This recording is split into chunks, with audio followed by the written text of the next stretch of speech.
अब बहुत इम्पोर्टेंट एक क्वेश्चन है, उसको हम सॉल्व करेंगे नोट्स की शक्ल में। पूरी डेरिवेशन जो है मैंने करके बताई है यहाँ पर, सही है। तो ये जो है वो बहुत सारे सालों में आया है, 2009 में आया है, 13 में आया है, 16 में आया और मज़ीद आगे भी आया है ये। तो इसको देख लीजिएगा, अगर ये इस साल के लिए इम्पोर्टेंट है तो यकीनन इसको लाजमी करके जाइएगा। तो आप समझते हैं इसका, तो ये बेसिकली जो आता है क्वेश्चन वो ये इस तरीके से आता है कि derive an expression for the radius of और an orbit for hydrogen atom, यानी कि हमें जो है वो एक ऐसी एक्सप्रेशन, यानी कि हमें रेडियस की जो है वो एक ऐसी इक्वेशन मालूम करनी होती है इस क्वेश्चन के अंदर जो कि एन ऑर्बिट के लिए रेलिवेंट हो फॉर हाइड्रोजन एटम के लिए। ठीक हो गया, हमने एडिंग लगा दी भैया, radius of an orbit for hydrogen atom. Paper में भी ऐसे ही करेंगे, ठीक है, कोई टेंशन लेने की बात नहीं है। तो इसको रट्टा, अगर कोई रट्टा लगा ले एज इट इज़ तो आपको नंबर पूरे ही मिल रहे हैं, लेकिन मैं आपको बाकायदा समझा कर सारे नोट देता हूँ। तो डेरिवेशन की हमने जो है वो इससे पहले हेडिंग डालेंगे, क्योंकि मैं डेरिवेशन की मैंने यहाँ पर हेडिंग नहीं डाली, तो डेरिवेशन जो है वो आप पहले हेडिंग डालेंगे, उसके बाद जो है वो ये हेडिंग डालेंगे। ठीक है, ये सब हेडिंग हुआ, ये मेन हेडिंग हो गई। अब बात करते हैं भैया लिखना कैसे है। तो अच्छा, लिखना कैसे, थोड़ा मैं आपको जूम कर दूं क्या कि आपको जो है वो परेशानी ना हो। ठीक है, अब ये थोड़ा सही लग रहा है मुझे। तो अब देखो बिल्कुल फोकस हो गया। अब उम्मीद है आपको अच्छे तरीके से नोट नज़र आ रहा होगा।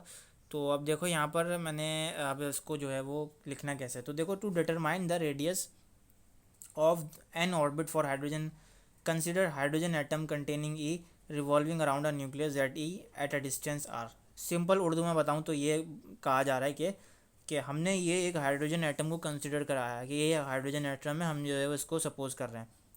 तो अब जब हम इसको सपोज़ करेंगे तो हमने ये सपोज़ किया कि एक ये जो है वो एक इलेक्ट्रॉन जो है वो कंटेन कर रहा है, जो कि इसके न्यूक्लियस के अराउंड, यानी कि जेड ई के अराउंड जो है वो चक्कर लगा रहा है। ठीक है, और कितने डिस्टेंस पर, आर के डिस्टेंस पर ये जो है वो न्यूक्लियस के अराउंड चक्कर लगा रहा है। और ये जो है वो हमने क्या किया हुआ है, एक हाइड्रोजन एटम को जो है वो सपोज़ किया हुआ है। तो ये एज इट इज़ आप लिख देंगे डायग्राम के साथ।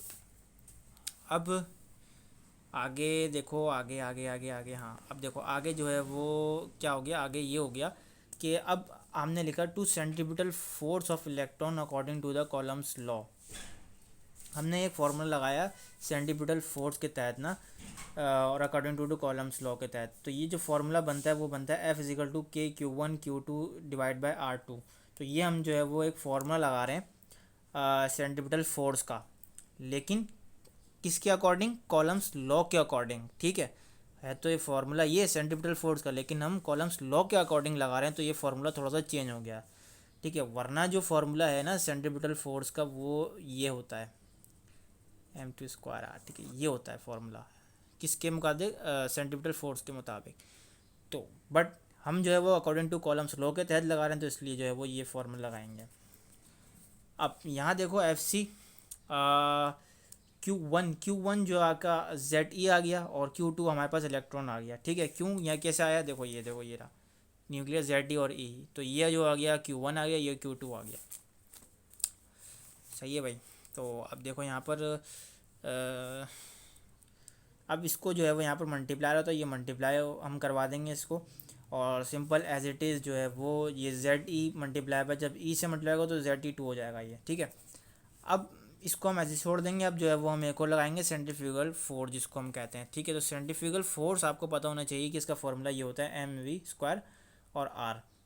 तो अब एज इक्वेशन इज बैलेंस, जो कि हमें मतलब हम जो है वो इसको और इसको दोनों को जो है वो क्या कर देंगे, बैलेंस में ले आएंगे एक तरीके से। तो ये हमने ये इस तरीके से बैलेंस में लिया है।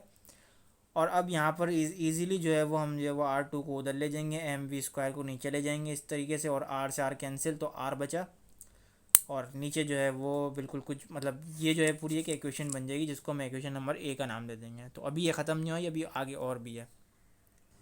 तो बेसिकली हमें करना क्या, हमें कुछ मतलब ऐसा लाना है जो कि हम यहाँ फिट कर सकें V2 की जगह ना। तो अब हम V2 को मालूम करेंगे, ताकि जो है मज़ीद जो है वो रेडियस की जो है वो पूरी इक्वेशन तैयार हो सके। तो अब देखो यहाँ पर मैंने V2 जो है यहाँ पर लिखा हुआ है मैंने फॉर V2। ठीक है, इसकी हेडिंग लगाएंगे, और according to Bohr's atomic theory, आपको बोर्स एटॉमिक थ्योरी की मदद से जो है वो, चूँकि हमने फार्मूला पहले बोर्ड्स के अंदर ड्रिव कर चुके हैं, तो वो हमने ये फार्मूला लगा दिया।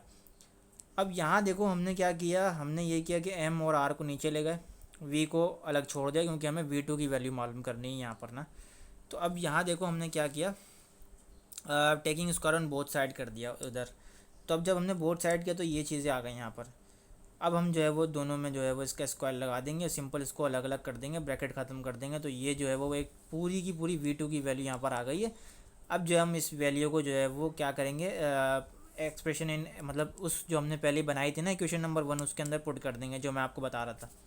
तो जब हम पुट करेंगे तो कुछ इस टाइप का जो है वो यहाँ पर सामने मौजूद होगा। आपके V2 की इक्वेशन को हमने यहाँ पुट कर दिया।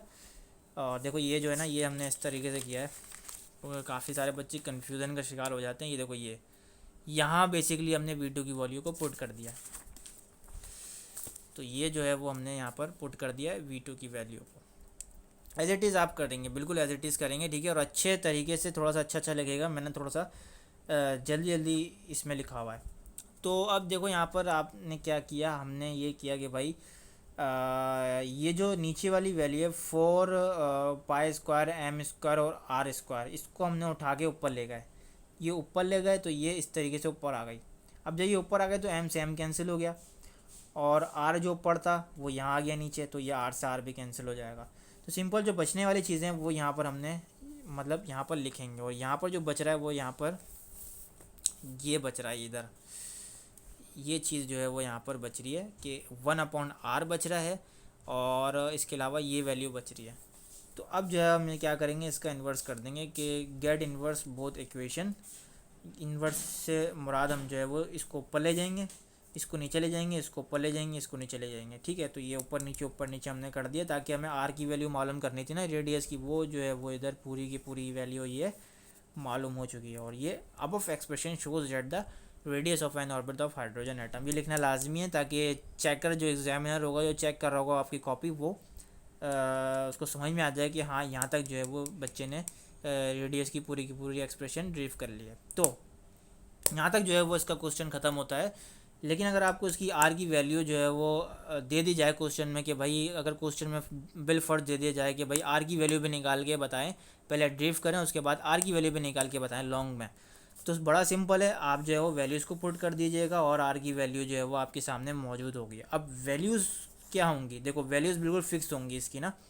वैल्यूज़ ये होंगी, वैल्यूज़ में मैं आपको चलें बता देता हूँ क्या याद करेंगे आप।